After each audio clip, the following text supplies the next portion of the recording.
مختصر سے وقت میں آپ تمام کے سامنے ایک ایسے عنوان پر روشنی ڈالنے کی کوشش کروں گا جس کے تعلق سے ہم میں سے ہر انسان یہ سوال کرتا ہے یا یہ سوچتا ہے یا پوچھتا ہے کہ کیا ایسا کوئی حل ہے یا ایسا کوئی طریقہ ہے جن طریقوں کو ہم کر کے آنے والی مصیبت، پریشانی، تکلیف کو جو ہے غم کو دور کر سکتے ہیں۔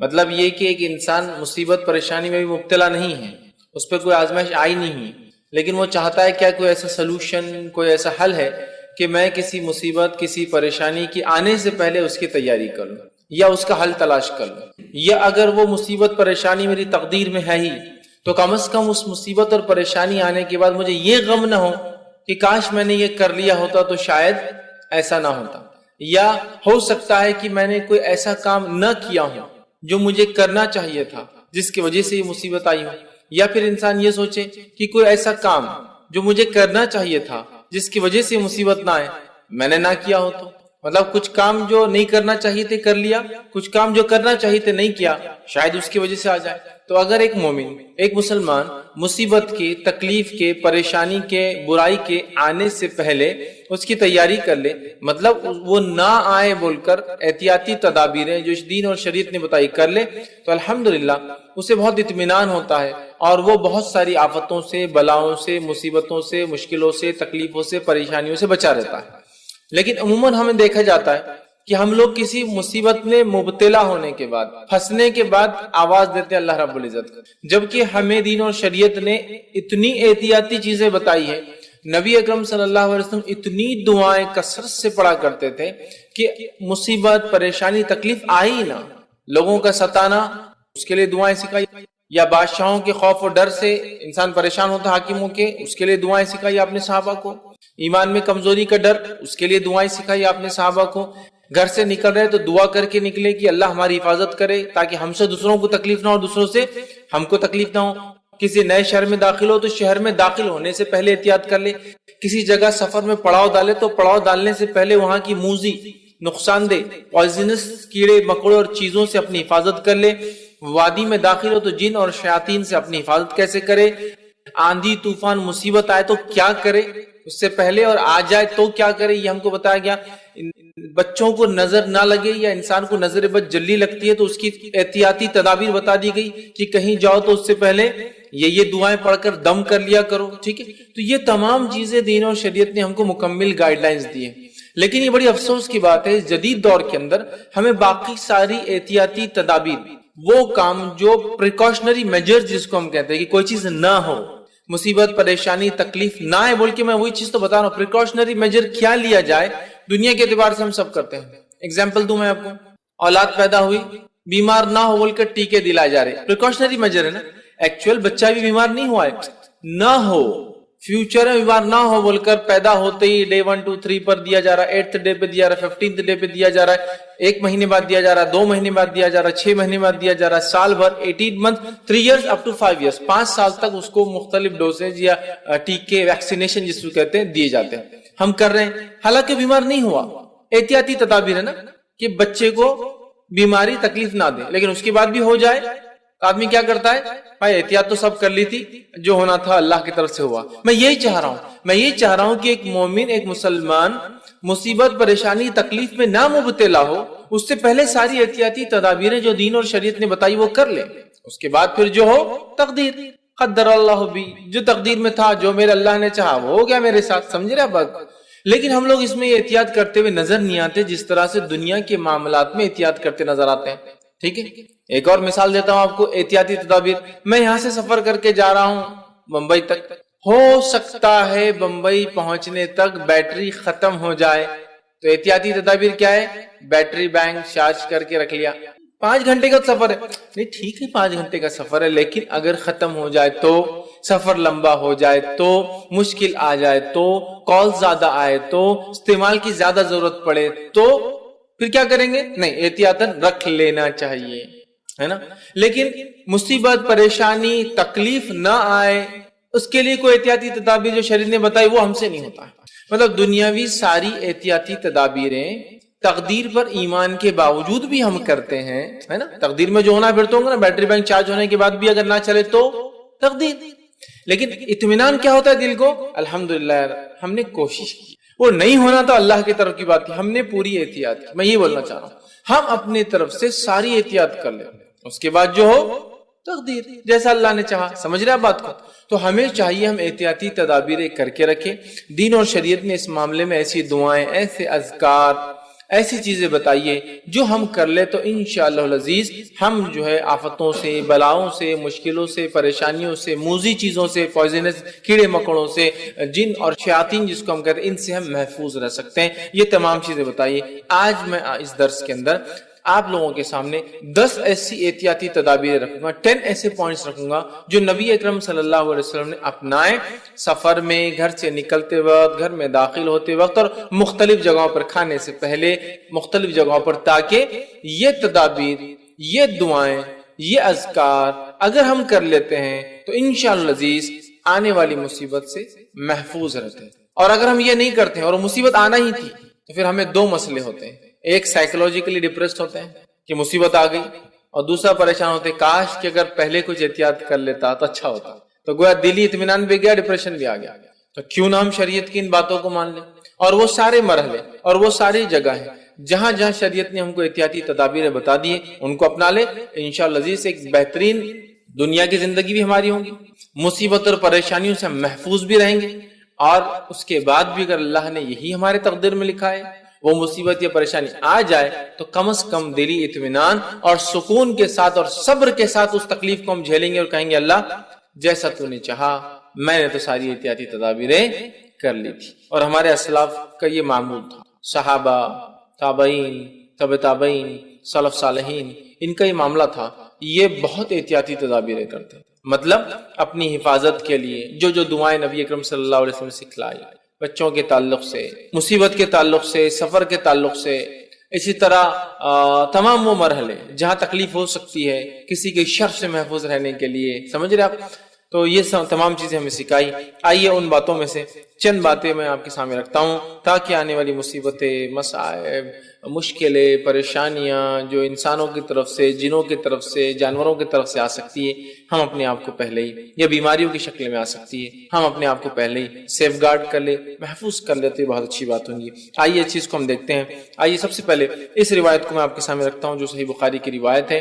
ہمارے زندگی کا ایک بڑا حصہ ہے جب ہم سو جاتے ہیں، اور سونے کے بعد بہت سارے مختلف لوگ مختلف مسائل کے شکار ہوتے ہیں یا اس کے تعلق سے پریشان ہوتے ہیں، جیسے خوابوں کا آنا برے برے، ہے نا، انسان سو رہا ہے اور سکون، نیند میں بھی سکون نہ ہو تو، ہے نا، اسی طرح جو ہے بے چینی ہے نیند میں، ٹھیک ہے، یا اسی طرح لوگوں کو دیکھا گیا نیند نہیں آتی ہے برابر، ہے نا، بہت ساری چیزیں۔ رات ایک زندگی کا بڑا حصہ ہے، اور کم و بیش آن این ایوریج ایک انسان 1/3 آف دی لائف اسی میں گزارتا ہے، رات میں سونے میں، ہے نا، 1/3 آف دی لائف، مطلب تقریباً 6 سے 8 گھنٹے انسان سوتا ہے، تو 1/3 زندگی یہ ہو جاتی ہے، چونکہ 24 گھنٹے کا دن ہوتا ہے، 8 گھنٹے کرے تو 3 حصے ہو جاتے ہیں، تو 8 گھنٹے اگر وہ سونے میں اور اس کا جاگ کر تیار ہونے میں لگاتا ہے تو 1/3 آف دی لائف اس میں جاتی ہے۔ تو آئیے سب سے پہلے نیند کے تعلق سے، رات کے تعلق سے بات رکھتا ہوں۔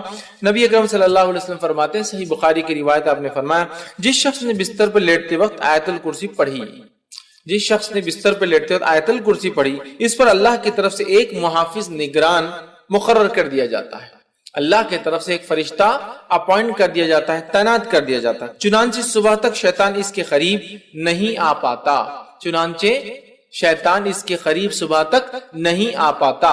تو آپ اور ہم جانتے ہیں برے خواب کس کی طرف سے ہوتے ہیں؟ شیطان۔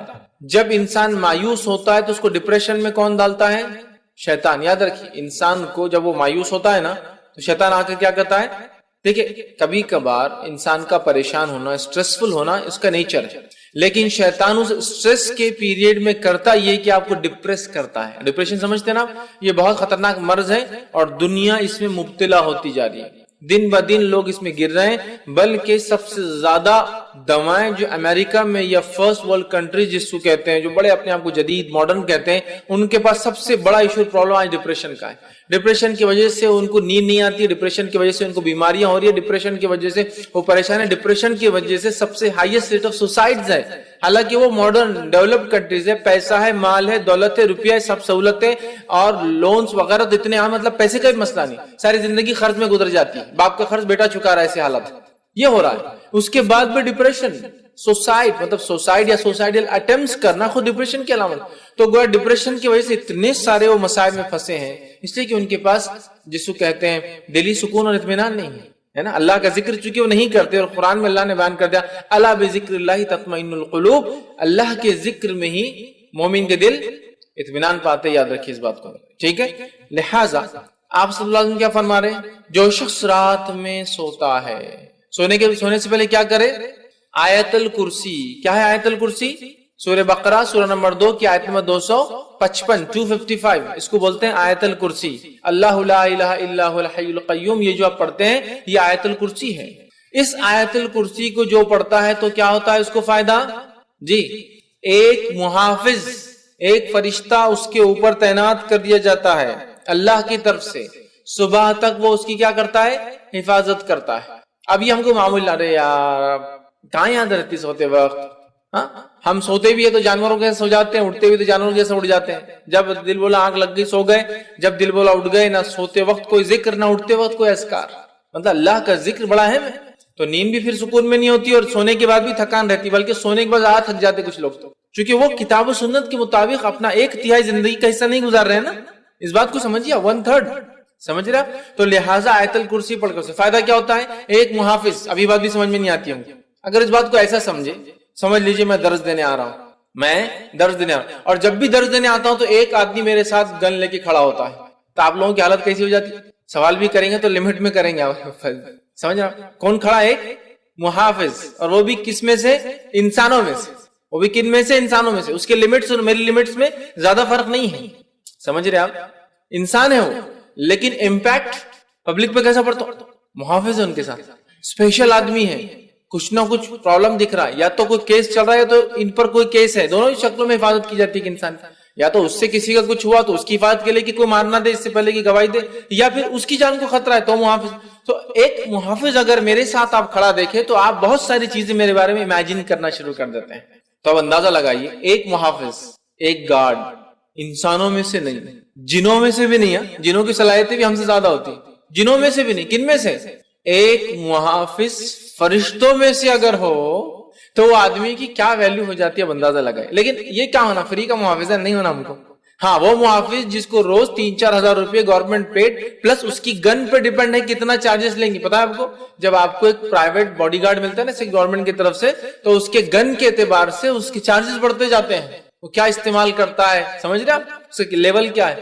تو وہ ہم کو بہت خوشی ہوتی ہے, لیکن اللہ رب العزت فری ایک محافظ دیتا ہے. صرف آپ کو سونا ہے تو کیا پڑھنا ہے, آیت الکرسی, اللہ لا الہ الا هو الحی القیوم, یہ آپ کو پڑھنا ہے. مطلب پوری جو آیت ہے, اور اس کے بعد ایک محافظ اللہ کی طرف سے. اچھا کس سے حفاظت کر رہا ہے وہ, سب سے ذلیل قسم کی اللہ کی مخلوق جو انسانوں کو سب سے زیادہ تکلیف دیتی ہے, اور جو یہ ارادہ کر کے آئی کہ جہنم میں سب کو لے جائیں گے, اس سے محافظ کرنے کے لیے ایک فرشتہ تعینات ہو جاتا ہے. تو اب اپنی ارادوں کو ہم گارڈ کریں گے, مصیبتوں سے, پریشانیوں سے, مشکلوں سے, برے خواب سے, ڈپریشن سے, پریشانیوں سے, نا کیسے گارڈ کریں گے, آیت الکرسی پڑھ کر سوئیں. یہ ہمارا معمول ہو, اس کو ہم اپنا زندگی کا لائف کا سسٹم بنا دے, یاد رکھیے, ٹھیک ہے. تو پہلی چیز تھی رات کو ہم کیسے گارڈ کریں. میں نے یہ بات آپ کے سامنے رکھ دی. بچوں کو بچپن سے اس کی تربیت دیجیے. بڑے خود جب یہ کریں گے تو بچے خود پوچھیں گے امی آپ کیا پڑھتے ہیں, ابو آپ کیا پڑھتے ہیں, اور آپ ان کو بتائیں گے بیٹے یہ پڑھتے ہیں, یہ پڑھتے ہیں, اور خود بخود آپ کی حفاظت ہوں گی. یاد رکھیے بڑی اہم چیز ہے, تدابیر ہے حفاظت کے لیے, ٹھیک ہے. آئیے دوسرا پوائنٹ, دوسری چیز جو حفاظت کے لیے ہم دیکھیں گے کہ مصیبت آنے سے پہلے ہم کیا کریں یا نہ ہے اس کے لیے کیا کریں, وہ ہے حدیث اس طرح سے ہے جو کہ جامع ترمذی کی اور ابو داؤد میں روایت آتی ہے. اور عبداللہ بن جو ہے خبیب رضی اللہ عنہ اس حدیث کے راوی وہ فرماتے اور کہتے ہیں کہ میں نے اللہ کے رسول صلی اللہ علیہ وسلم سے عرض کیا کہ اللہ کے رسول صلی اللہ علیہ وسلم میں کیا پڑھوں اپنی حفاظت کے لیے, مطلب اپنی حفاظت کے لیے, مصیبتوں کو ٹالنے کے لیے, پریشانیوں سے بچنے کے لیے میں کیا پڑھوں میں. تو نبی اکرم صلی اللہ علیہ وسلم کو حل دے رہے ہیں, کیا پڑھنا ہے تم کو اپنی حفاظت کے لیے, مصیبت اور پریشانی سے بچنے کے لیے. اور اتنی چھوٹی چھوٹی دعائیں ہیں نا سبحان اللہ, لیکن ہم یہ نہیں کرتے ہیں. اگر کوئی ڈاکٹر بولے آپ کو اللہ نہ کرے شوگر ہو گئی, بی پی ہو گیا, صبح ایک دوا لے لیجئے, شام ایک دوا لیجئے, چھوٹی سی ہے, کتنا پابندی سے بیٹھ کے, حالانکہ کڑوی ہے, مہنگی ہے, مشکل ہے, جان پر آتا نہیں, دل بولتا کھانا, برابر ٹائم لے رہے, اس لیے کہ پھر بی پی اور شوگر کنٹرول میں لانا ہے. لیکن اگر ہم وہی کہیں کہ مصیبت, آفتیں, بلائیں, پریشانیاں, مشکلوں کو دور کرنا ہے, تو کنٹرول کے لیے اذکار ہے, نہ پیسہ جاتا ہے, نہ کوئی صرف منہ کھولنا ہے نا, لیکن وہ نہیں ہوتا ہم سے. آئیے تو انہوں نے کہا اللہ کے رسول صبح اور شام کے معاملے میں کیا پڑھوں, مطلب حفاظت کے لیے کیا پڑھوں. تو نبی اکرم صلی اللہ علیہ وسلم کو فرماتے اور کہتے ہیں ہر صبح اور شام 3 مرتبہ تم یہ پڑھو. کیا پڑھو؟ قل واللہ احد 3 بار صبح اور شام. صبح اور شام، شام سمجھتے نا رات نہیں، مغرب شام کا وقت ہے، اور صبح مطلب فجر کے بعد. تو اب کبھی بھی صبح اور شام، صبح اور شام یہ پڑھو. تم کیا کیا پڑھو؟ 3 مرتبہ قل واللہ احد پڑھو، پھر فرمایا 3 مرتبہ قل اعوذ برب الفلق پڑھو، پھر فرمایا 3 مرتبہ قل اعوذ برب الناس پڑھو. سورہ قل مطلب تینوں سورے ایک ساتھ آتے ہیں قرآن میں، 112 نمبر کا سورہ، 113 نمبر کا سورہ، 114 نمبر کا سورہ. ان 3 سورتوں کو آپ صلی اللہ علیہ وسلم فرما رہے کریں، ان 3 سورتوں کو تم پڑھیں تو آپ کو ہر وقت پریشانی والی چیز سے اللہ تعالیٰ بچانے کے لیے کافی ہو جائے گا. وہ پوچھ رہے ہیں میں کیا کروں، مصیبت پریشانی آفت کوئی آ جائے تو آپ صلی اللہ علیہ وسلم سلوشن پیش کریں. سلوشن یہ کہ صبح اور شام 3 مرتبہ سورہ اخلاص، سورہ فلق، سورہ ناس پڑھا کرو. یہ تمہارے لیے کافی ہو جائے گا، مصیبتوں کے لیے، پریشانیوں کے لیے، مشکلوں کے لیے کافی ہو جائے گا. اور اس کے تعلق سے یاد رکھیے ہم اتنی لاپرواہی برتتے ہیں، حالانکہ کتنے چھوٹے سورے ہیں، کتنے عام ہیں، تقریباً سب کو یاد ہوتے ہیں، لیکن یہ ہم سے نہیں ہوتا ہے، یہ نہیں ہوتا. ہاں کوئی مصیبت آ گئی اور کوئی کہے ایک ٹانگ پہ کھڑے رہ کر 11 بار سورہ یاسین پر برابر کر رہے ہیں. آدھی رات کو چھت پہ جا کر ایک ٹانگ پہ کھڑے رہ کے سورہ یاسین 11 بار پڑھو، حالانکہ 8 پہ 10 بار میں نیچے گر کے پڑھتے، دوسرا بار بھی ٹوٹ جاتا جو اچھا تھا. وہ سب کریں گے دوسرے دن آ رہے پیر ٹوٹ، کیا بات ہے، تم کسی کو بول نہیں سکتے کہ ایک پیر پہ کھڑے ہو کے گرے دوسرا بھی ٹوٹ گیا. وہ نہیں بولو، وہ برابر کریں گے. آنے کے بعد 21 دن تک جو ہے سورہ یاسین کو آپ یہ پڑھو، حالانکہ ثابت نہیں ہے. پورے قرآن کو الٹا پڑھنا شروع کرو، وہ بھی ہم کریں گے. کتنا سلوشن کتنا آسان ہے، 1 سورہ 2 سورے اور 3 سورے، کتنی آیتیں ہو رہی ہیں، کتنی چھوٹی چھوٹی آیتیں. قل هو اللہ احد ہو گئی ایک آیت، اللہ الصمد لم یلد ولم یولد ولم یکن لہ 4 آیت. چلو ماشاءاللہ ہو گئی. 4 آیتوں کو 3 بار بول تو کتنے بار ہو رہا، 12 آیت ہے نا. یہ اتنے کم جملے ہیں کہ اس سے کئی گنا، کئی درجے زیادہ جملے میں اور آپ بولتے ہیں دن بھر میں، بات کرنے کی شکل میں، بیوی سے، بچوں سے، پڑوسیوں سے، باس سے، کسٹمر سے. صبح شام 3 مرتبہ پڑھنا ہے اور 3 مرتبہ پڑھ کے فنش.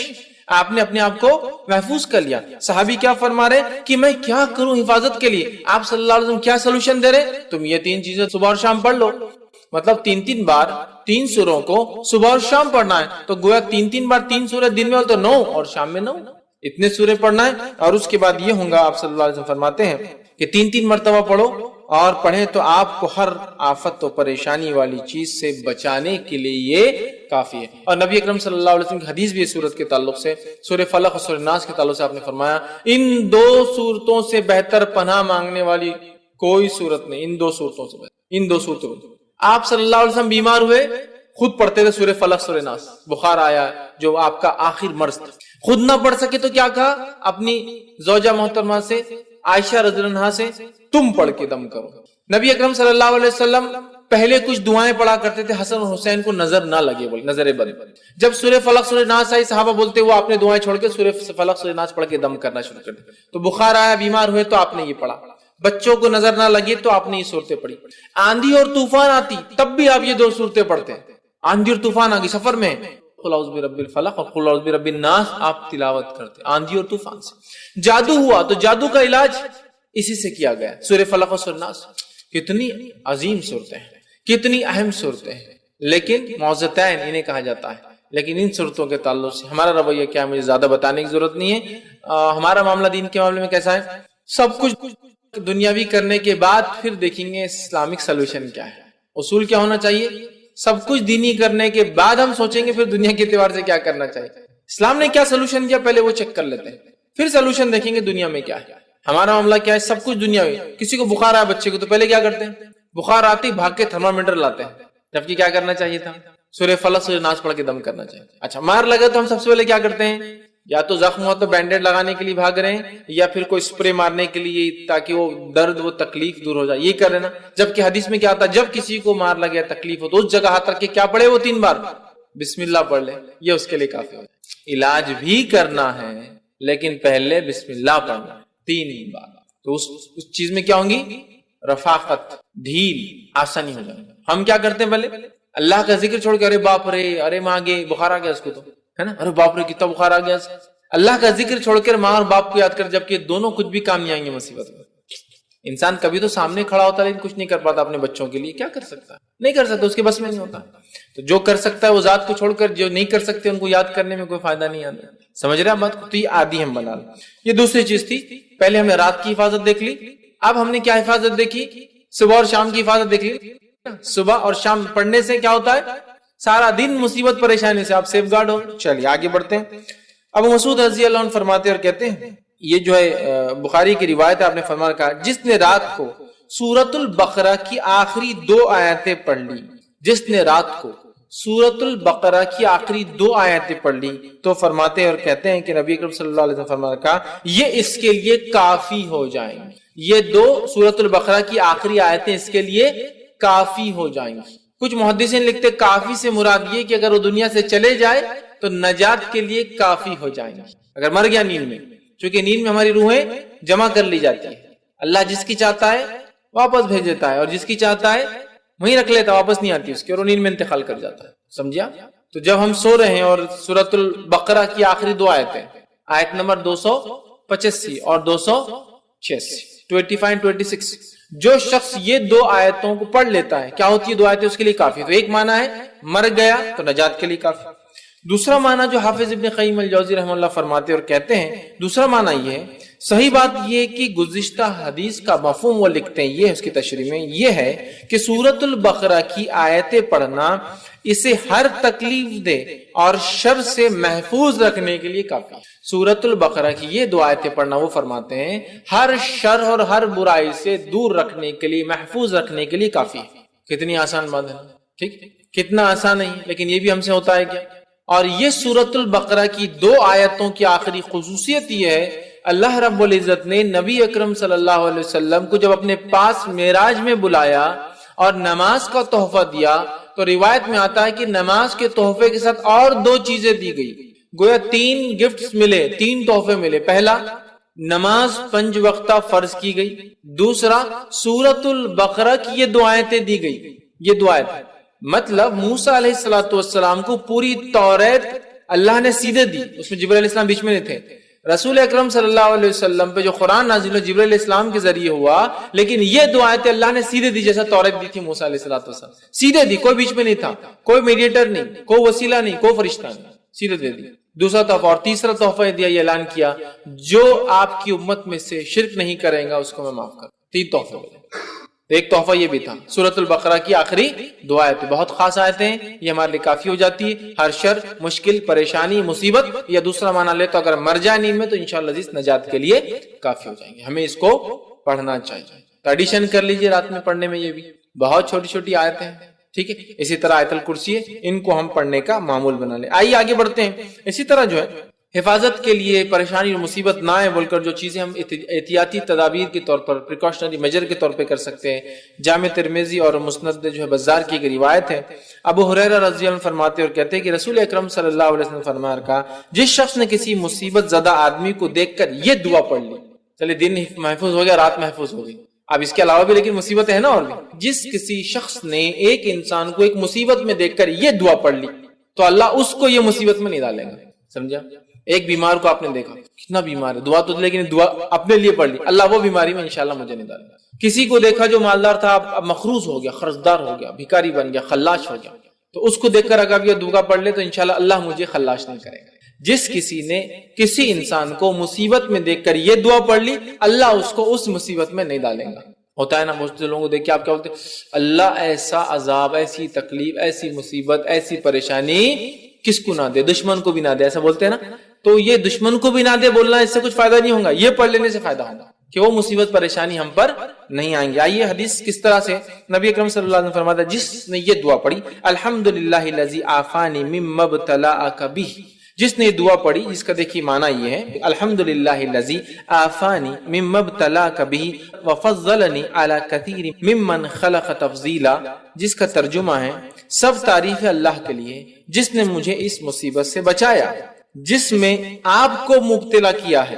مطلب دعا کرے اللہ، تمام تعریف ہے اللہ کے جس نے مجھے اس مصیبت سے بچایا جس میں آپ کو مبتلا کیا ہے. پھر آگے اس کا معنی ہے اور جس نے مجھے بہت سی دیگر مخلوقات پر فضیلت عطا کی ہے، تو وہ مذکورہ دعا پڑھنے والا کبھی بھی مصیبت میں جس میں وہ مبتلا ہے ہم نہیں پڑھیں گے. کسی کی پریشانی دیکھ کر اگر یہ دعا ہم پڑھ لے تو ہم اس پریشانی سے انشاءاللہ بچ جائیں گے. ہوتا ہے نا آدمی کبھی کسی کا ایکسیڈنٹ دیکھ کے بہت پریشان ہوتا، ایسا ہمارے ساتھ نہیں ہونا. کسی کے بچوں کی تکلیف دیکھ کے ہمارے ساتھ نہیں ہونا. تو یہ پڑھ لے تو انشاءاللہ ہمارے ساتھ وہ چیز نہیں ہوگی. آئیے تو اب یہ ہم نے رات دیکھ لیا، صبح اور شام دیکھ لیا، کسی کی مصیبت دیکھ کر اپنے آپ کو کیسے بچانا وہ بھی سیکھ لیا.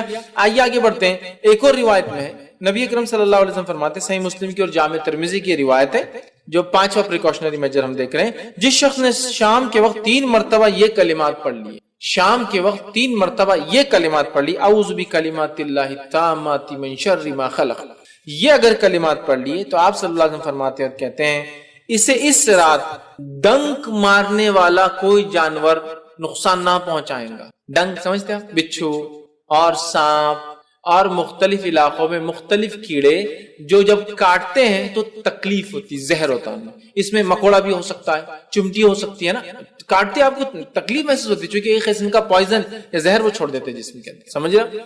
تو آپ فرماتے ہیں اسے رات ڈنک مارنے والے جانور کا زہر نقصان نہیں پہنچائیں گا. مطلب 2 باتیں، یا تو وہ ڈنک نہیں مارے گا یا ڈنک مار لے تو اس کے ڈنک کا نقصان نہیں ہوگا. 2 باتیں حدیث کے اندر. اس کو اس رات کسی جانور کے کاٹنے کا، زہریلے ڈنک مارنے کا اثر نہیں ہوگا. ٹھیک.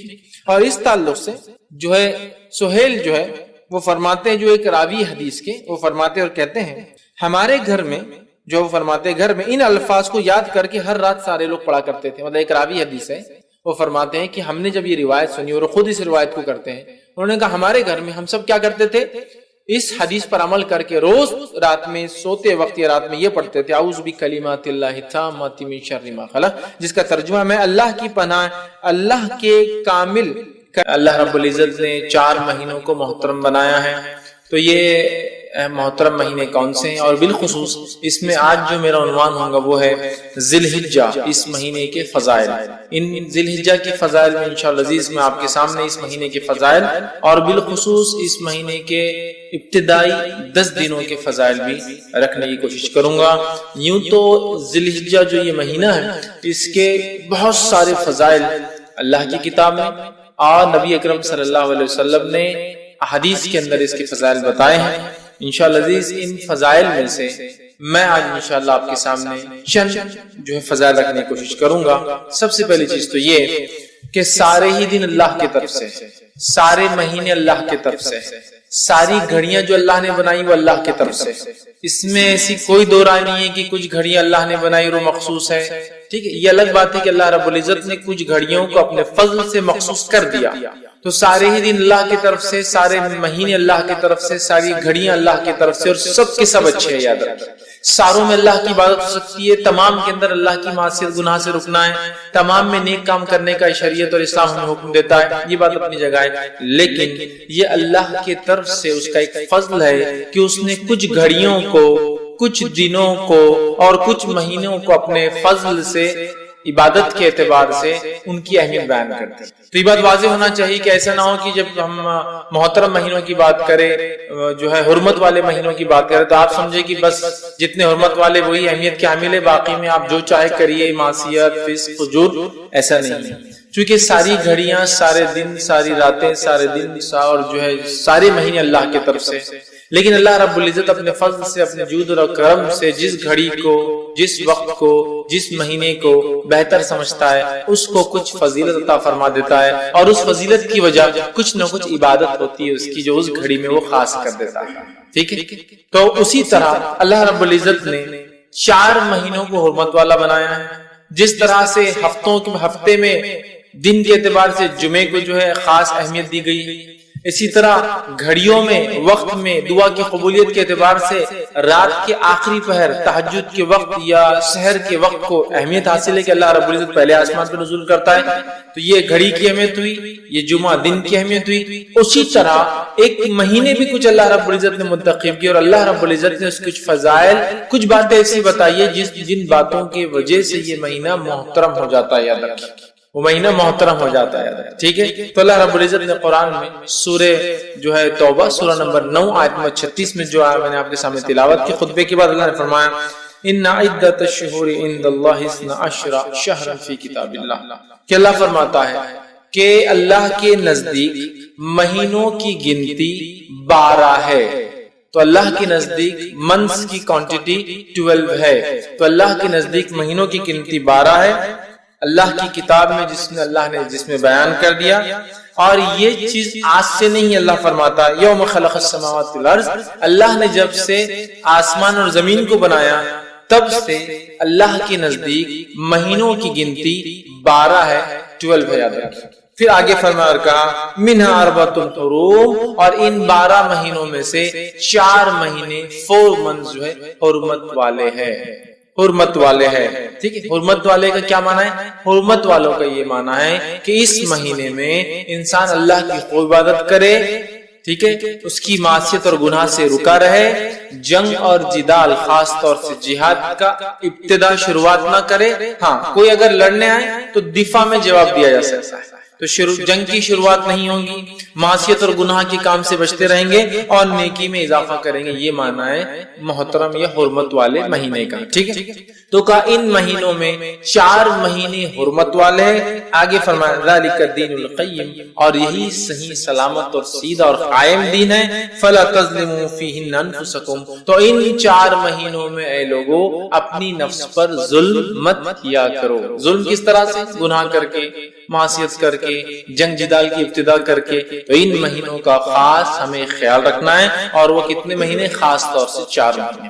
وہ کون کون سے مہینے؟ صحیح بخاری کی روایت ہے، نبی اکرم صلی اللہ علیہ وسلم فرمایا کہا سال 12 مہینے کا ہے اور اس میں 4 مہینے حرمت والے ہیں. آپ سن فرما رہے ہیں سال 12 مہینے کا ہے، اس میں 4 مہینے حرمت والے ہیں. اور پھر فرمایا 3 تو وہ جو ایک کے بعد ایک آتے ہیں. 3 تو وہ جو ایک کے بعد ایک آتے ہیں. کون کون سے 3 جو ایک ساتھ آتے ہیں؟ ذوالقعدہ، ذوالحجہ اور محرم. یہ تینوں ایک کے بعد پے در پے جس کو بولیں گے، ون آفٹر انادر. ایک آتا ہے ذوالقعدہ، شروع ہوتا ہے ذوالحجہ اور محرم، مطلب 3 حرمت والے مہینے اٹیچ ہے ایک دوسرے سے. اور پھر فرمایا ایک وہ جو بیچ میں آتا ہے، اور اس سے مراد جو آپ نے حدیث میں فرمایا رجب ہے، الفاظ کے ساتھ بیان ہے. تو 4 مہینے حرمت والے ہیں، ذوالقعدہ، ذوالحجہ، محرم، رجب. 4 مہینے یاد رکھیے یہ حرمت والے.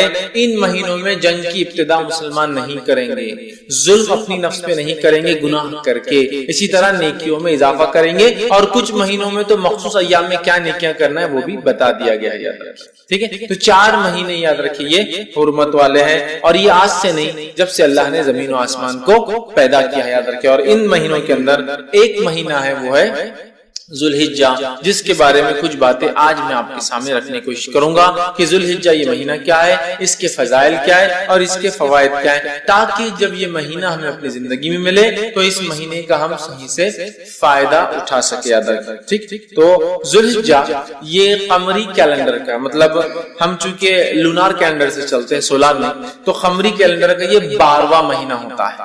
ویسے شروعات محرم سے ہوتی ہے، لیکن یہ سنت سے ثابت نہیں ہے کہ ہم محرم سے شروعات کریں.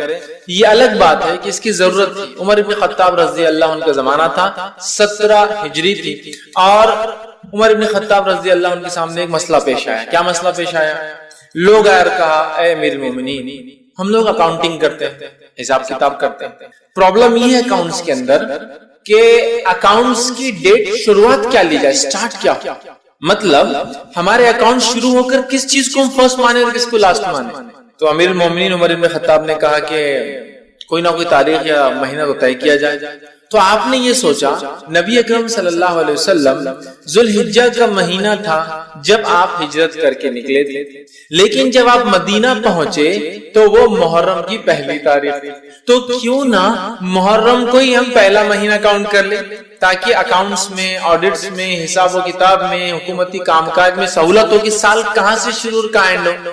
تو عمر بن خطاب رضی اللہ عنہ نے فرمایا کہ محرم کو ہم فرسٹ منتھ کاؤنٹ کر لیتے ہیں، اس کے حساب سے ذوالحجہ 12 ہو جاتا ہے. لیکن یہ سنت سے نہیں ہے، لیکن بہرحال عمر بن خطاب رضی اللہ عنہ نے اس کو محرم کو فرسٹ کیا اور ذوالحجہ کو جو ہے مطلب اس کے حساب سے لاسٹ ہو جاتا ہے. تو ذوالحجہ قمری کیلنڈر کے حساب سے ہجری سن کے اعتبار سے یہ ہجری کیلنڈر کا لاسٹ منتھ اور آخری مہینہ ہوتا ہے، یاد رکھیں. ٹھیک، اور اس کو ذوالحجہ اس لیے کہا جاتا ہے کہ اس مہینے میں حج جو ہے کیا جاتا ہے، تو حج کی نسبت سے ذوالحجہ حج کا مہینہ. ٹھیک ہے، تو حج کی نسبت سے اس کا نام ذوالحجہ پڑا. یہ بات ہم دیکھ چکے ہیں کہ اللہ تعالیٰ اپنے فضل سے، جود سے اور کرم سے کچھ مہینوں کو، کچھ دنوں کو اور کچھ گھڑیوں کو خاص فضیلت دیتا ہے، وہ اس اعتبار سے اس میں کسی خاص عبادت کو حکم دے دیتا ہے۔ جیسے مثال کے طور پر عرفے کا دن سالوں میں، مطلب سال کی گنتی کے اعتبار سے بڑی اہمیت کا مہینہ جو دن ہے، جمعے کا دن جو ہر ہفتے آتا ہے وہ بڑی اہمیت کا حامل ہے۔ اسی طرح جو ہے 10 محرم کا جو دن ہے، ٹھیک، وہ بڑی اہمیت کا، عاشورہ جس کو ہم کہتے ہیں، بڑی اہمیت کا حامل ہے۔ تو اللہ تعالیٰ اپنے فضل سے دیتا ہے، تو اسی طرح 4 مہینوں کو بھی اللہ نے محترم بنایا۔ اب اس مہینے کی پہلی فضیلت کیا ہے، اس سے شروع کرتے ہیں۔ اس مہینے کی پہلی فضیلت اور جو اس کی اہمیت ہے وہ یہ ہے، سب سے پہلی فضیلت کہ اللہ نے اپنی ایک فرض عبادت حج کو اس مہینے میں فرض کیا۔ حج ایک ایسی عبادت ہے جو مخصوص ہے، اس کے مخصوص ایام اور دن ہیں اور ایک مخصوص مہینہ ہے، اس مہینے کی ان تاریخوں میں ہی حج شروع ہوتا ہے اور ختم ہوتا ہے۔ آج اگر میں کرنا چاہوں تو عمرہ کر سکتا ہوں، حج نہیں کر سکتا ہوں، یاد رکھنا، ٹھیک ہے۔ محرم اسی طرح جو ہے رمضان ہے، رمضان میں روزے فرض کیے، اس کی تاریخ شروعات، اس کی خاتمہ ہے، روزہ کب شروع ہوگا کب ختم ہوگا تمام تفصیلات بتا دی گئی۔ تو اسی طرح جیسے اللہ نے رمضان کو فرض عبادت روزوں کے لیے چنا، اللہ رب العزت نے سب سے پہلی فضیلت ذوالحجہ کی ہے کہ اپنی ایک فرض عبادت حج کا اس میں انتخاب کیا کہ لوگ حج اس مہینے کے اندر کرے۔ تو ذوالحجہ اس مہینے کی پہلی فضیلت یہ کہ اللہ نے حج کے اندر جو ہے حج کے لیے اس مہینے کا انتخاب کیا۔ اور حج کیا ہے میں سمجھتا ہوں سب جانتے ہیں، ابراہیم علیہ السلام جو اللہ کے برگزیدہ نبی تھے اور ہم جو ہے ایک انبیاء میں بڑا ابو الانبیاء ان کا لقب تھا، ہم نبیوں کے باپ کہلاتے ہیں۔ اللہ رب العزت سے آپ نے دعا کی تھی اور آپ کے بعد سارے انبیاء آپ ہی کی نسل میں پیدا ہوئے، گو اس کے بعد کی پوری جو ہے یا تو اسحاق علیہ السلام سے یا پھر آپ کے جو ہے دوسرے بیٹے جو ہے اسماعیل علیہ السلام سے، دونوں سے ہی سارے نبی پھر آخر تک آئے۔ تو اللہ نے ان کو چن لیا تھا اور انہوں نے ہی اپنے بیٹے اسماعیل علیہ السلام کے ساتھ مل کر کعبے کی تعمیر کی تھی، کعبے کی تعمیر کی تھی۔ اور جب کعبے کی تعمیر کر چکے تو اللہ نے فرمایا سورہ حج سورہ نمبر 22 آیت 27 میں اور کہا ہم نے حکم دیا کہ دنیا میں حج کی پکار بلند کرو۔ ابراہیم علیہ السلام کو اللہ نے حکم دیا اے ابراہیم آواز لگاؤ لوگوں۔ ابراہیم علیہ السلام نے کہا اللہ میں آواز تو لگاؤں گا، آئیں گا کون؟ مکہ آج سے 5-7 ہزار سال پہلے کی بات ہو رہی ہے، جو بے آباد ایک بستی ہے اور پہاڑی علاقہ ہے، وہاں کچھ اگتا بھی نہیں، نہ سبزی اگتی ہے، نہ پیڑ اگتے ہیں، نہ جھاڑ لگتے ہیں، آواز۔ ابراہیم علیہ السلام کو تعجب ہوا کہ آواز تو دیں گے لیکن آئیں گا کون، سنیں گا کون؟ لیکن اللہ رب العزت نے کہا ابراہیم آواز دینا تمہارا کام ہے، پہنچانا یہ ہمارا کام ہے آواز۔ اور ابراہیم علیہ السلام نے آواز دی جو اللہ نے حکم دیا، ہم نے حکم دیا کہ دنیا میں حج کی پکار بلند کر دو، لوگ تمہاری طرف دوڑتے ہوئے چلے آئیں گے، لوگ تمہارے دوڑتے چلے آئیں گے۔ ان میں وہ لوگ ہوں گے جو پیدل چل کر آئیں گے اور وہ بھی ہوں گے جو مختلف قسم کی سواریوں پر اپنے مقام سے نکل کر بیت اللہ کے حج کے لیے آئیں گے۔ ابراہیم علیہ السلام نے آواز دی اور اسی آواز کا نتیجہ یہ ہے کہ تب سے لے کر آج تک جو در جو انسانیت ہزاروں سال سے ذی الحجہ کے مہینے میں ہر سال وہاں پہنچ جاتی ہے ابراہیم علیہ السلام کی آواز پر لبیک کہتے ہوئے، لبیک اللہم لبیک۔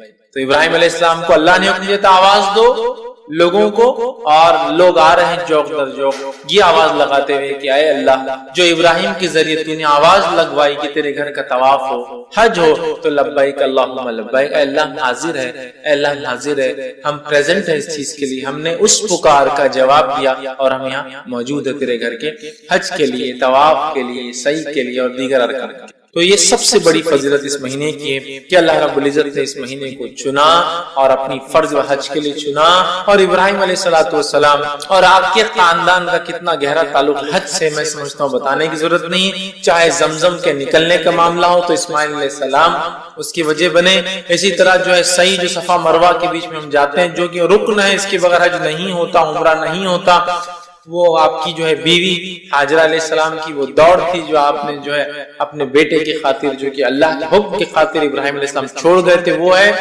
چاہے پھر وہ حج کے بعد جو ہے قربانی کرنے کا معاملہ ہو، اسماعیل علیہ السلام اور ابراہیم علیہ السلام ہے، تو گویا اس خاندان کو اللہ نے چن لیا، اور جو جو کام ابراہیم علیہ السلام نے کیا اللہ چاہتا ہے کہ وہی کام ہم بھی کریں، اسی طرح کی قربانیاں، اسی طرح کا عمل۔ تو یہ سب سے پہلی فضل اس مہینے کی ہے کہ اللہ رب العزت نے اپنی فرض عبادت حج کے لیے اس مہینے کا انتخاب کیا۔ تو ہمیں چاہیے جس کے پاس استطاعت ہو، سفر کرنے کی صحت ہو، تو وہ ضرور حج کرے اس مہینے کے اندر۔ یہ تھی اس مہینے کی پہلی فضیلت۔ اسی طرح جو ذوالحجہ مہینے کی دوسری جو اہم فضیلت ہے وہ یہ ہے کہ اللہ رب العزت نے اس مہینے کو حرمت والا مہینہ بنایا ہے۔ حرمت والا مہینہ کیا معنی ہے میں تفصیلات رکھ چکا ہوں۔ حرمت کا معنی یہ ہے کہ اس مہینے میں جنگ اور جدال، لڑائی نہیں کی جائیں گی، ٹھیک، ہاں کوئی لڑنے آئے تو دفاع، جوابی کاروائی کی جا سکتی، لیکن سٹارٹ کرنا، جواب دینا یا شروعات کرنا منع ہے۔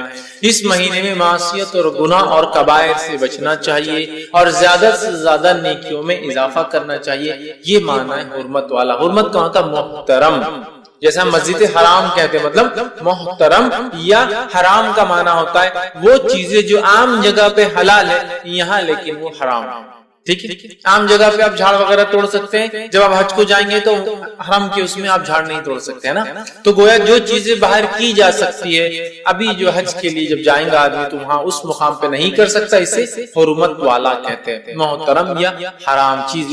اسی وجہ سے مسجد حرم کو حرم کہا جاتا ہے کہ وہاں حرام ہے بہت ساری چیزیں، غلط سوچنا وہاں غلط ہے، نقصان پہنچانا غلط ہے، ایذا دینا غلط ہے، سمجھ رہے ہیں۔ تو 4 مہینے حرمت والے ہیں، تو یہ ان مہینوں میں سے ایک مہینہ ہے۔ تو دوسری فضیلت اس مہینے کی یہ کہ اللہ نے اس مہینے کو حرمت والا مہینہ بنایا ہے، اور اس کی حکمت علماء بیان کرتے ہیں کہ اللہ نے کیوں اس مہینے کو حرمت والا بنایا، اور خاص طور سے ان 3 ماہ کو ایک کے بعد ایک ذوالقعدہ، ذوالحجہ اور محرم کو کیوں حرمت والا بنایا۔ وہ لکھتے ہیں اور کہتے ہیں کہ عرب میں لوٹ مار بہت زیادہ تھی، تو وہ قافلوں کو لوٹ لیا کرتے تھے، تو اللہ رب العزت نے 3 مہینے کو پیدر پر محترم بنا دیا، جس کی وجہ سے حج کو جانے کا جو قافلہ ارادہ کرے تو حج کا مہینہ بیچ میں آتا ہے، ذوالقعدہ محترم، تو آدمی سفر کو نکل گیا، قبائل اپنے اپنے علاقوں سے نکلے، اور عربوں کے پاس اس کا بہت احترام تھا۔ نبی اکرم صلی اللہ علیہ وسلم کے زمانے میں بھی عرب حالانکہ جاہل تھے، بت پرست تھے، لیکن ان 4 مہینوں میں لوٹ مار نہیں کیا گیا۔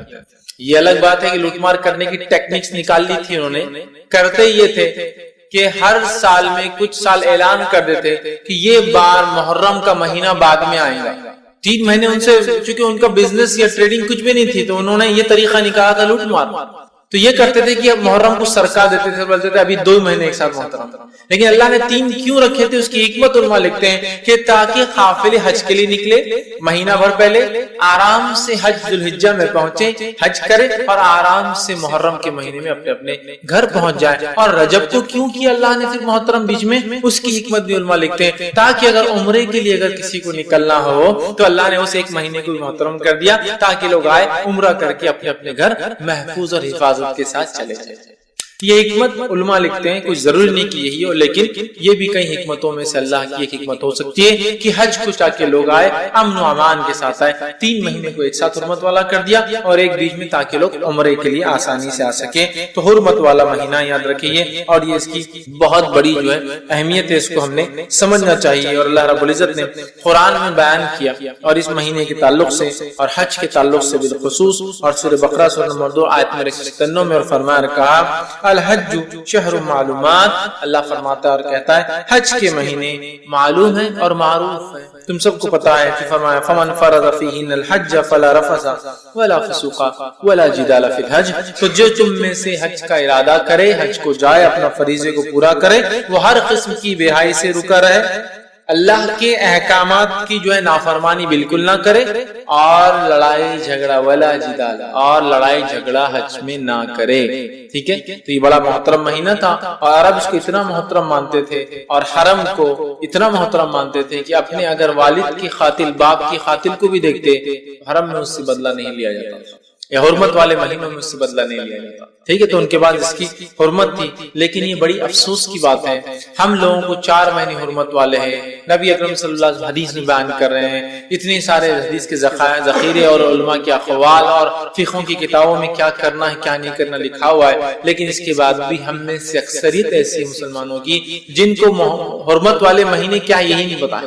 اگر کسی جاب کرنے والے کو, آفس جانے والے کو یہ بولے کہ ویکینڈ کیا ہے, اگر اسے نہیں پتا ہے تو اس سے بڑا احمق اور بیوقوف کون ہو سکتا ہے. جو لوگ جو آفس جاتے ہیں, جاب کرتے ہیں, ویکینڈ سب کو پتا ہے, اس لیے کہ چھٹی ہوتی ہے, خوشی ہوتی ہے کہ اب ہمارا ہفتہ ختم ہو رہا ہے. کسی کا 5 دن کا ورکنگ ہوتا ہے, 2 دن کا جو چھٹی ہوتی ہے, کسی کا 6 دن کا ورکنگ ہوتا ہے, 1 دن کی تو ویکینڈ کہتے ہیں, ہے نا. مطلب ایک چیز جس میں چھٹی اور ہم خالی ہے تو اس کی اہمیت ہم کو پتا ہے.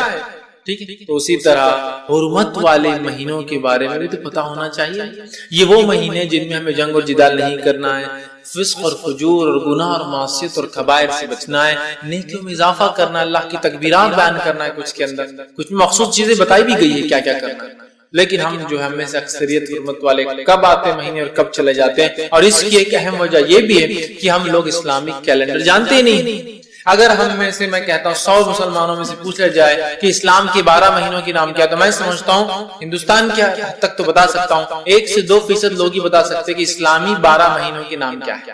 1 سے 2% لوگ, مطلب 100 میں سے 2 لوگ بتا پائیں گے, باقی کو وہ سب پورے پتہ نہیں گڑبڑ, اردو مکس اس میں اور پتہ نہیں فارسی نام مکس اور پتہ نہیں کیا کیا. اگر تھوڑے بہت یاد بھی ہے تو پتہ نہیں وہ عجیب و غریب انداز, مطلب وہ نام نہیں ہے جو اسلامی نام ہے یا جو اسلامی کیلنڈر میں یوز ہوتے ہیں. ٹھیک ہے, تو ہمیں چاہیے اس جو قمری کیلنڈر ہوتا ہے, جو چاند سے چلتا ہے, جو اسلامک کیلنڈر ہے, ہجری کیلنڈر جس کو کہتے ہیں, کم از کم ان 12 مہینوں کے نام ضرور یاد کرے تاکہ یہ حرمت والے مہینے گزرے تو یاد آئے رہے یہ حرمت والا ہے. ایٹ لیسٹ کلک تو ہوتا ہے نا کہیں نہ, ارے محرم آیا مطلب حرمت والا آ گیا, ارے ذوالحجہ آ گیا, ارے حرمت والا آ گیا, ارے ذوالقعدہ آ گیا, ارے جو حرمت والا آ گیا, ارے رجب آ گیا حرمت. ایٹ لیسٹ نام یاد ہوں گے تو ریپیٹ ہوں گا. تو نام ہی نہیں پتا تو وہ حرمت والے اور غیر حرمت والے کا کیا اس میں مطلب اصطلاح فرق کیسے کریں گے بتائیے. شناختی نہیں ہوں گی کوئی چیز کی تو آپ اوائڈ کیسے کریں گے, یا پھر اس میں کیا کرنا کیسے معلوم کریں گے.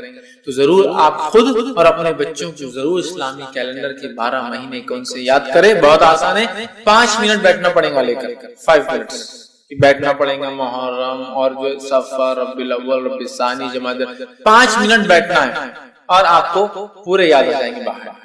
یہ الگ بات ہے کہ ہم یوز نہیں کرتے تو ترتیب بہت جلدی نہیں بول سکتے, جیسے ہم جنوری, فروری, مارچ, اپریل, مئی, جون, جولائی بول سکتے, کیونکہ ہم ریپیٹیٹیولی اس کو بولتے ہیں Monday, Sunday, Monday, Tuesday, Wednesday. لیکن یہ ریپیٹیٹیو نہیں بولتے ہم, لیکن پھر بھی یاد تو ہوں گے, سیکوینس یاد ہوگا. ٹھیک ہے, رک رک کر بولیں گے لیکن یاد کیجیے ضرور, تاکہ جب وہ حرمت والے مہینے آئیں تو ہمیں پتا چلے کہ یہ محترم مہینے اور اس میں ہمیں یہ اعمال کرنا یاد ہے. تو اللہ نے فرمایا حج کے ایام معلوم ہے.